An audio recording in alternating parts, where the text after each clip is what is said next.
Doctor Lata Kalsariya અને આજનો પ્રશ્ન છે કે આપણે બ્રશ દિવસમાં કેટલી વાર કરવું જોઈએ.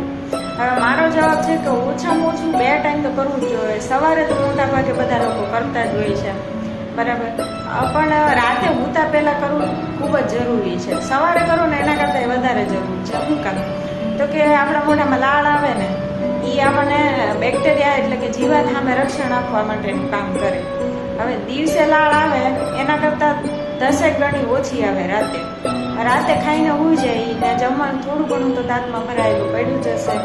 જો સાંભળજો, સમજવા જેવી વાત છે. હવે લાળ ઓછી આવે રાતે અને ખોરાક થોડો ઘણો પડ્યો હોય મોઢામાં, બેક્ટેરિયાને ખુલ્લું મેદાન મળી જાય, કારણ કે આપણને રક્ષણ પૂરું પાડનારી લાળ તો ઓછી જશે. એટલે બેક્ટેરિયાનું કામ ચાલુ કરી દે એટલે દાંતને પેટાના રોગો છે એ થવાની શક્યતા બહુ જ વધી જાય, બરાબર. એટલે આ વસ્તુ ખૂબ જ જરૂરી છે કે તમે રાતે સૂતા પહેલાં બ્રશ કરો. એટલે હવેથી બધા સવારે રાતે સૂતા પહેલાં બ્રશ કરજો, બરાબર. આભાર. જય શ્રી કૃષ્ણ.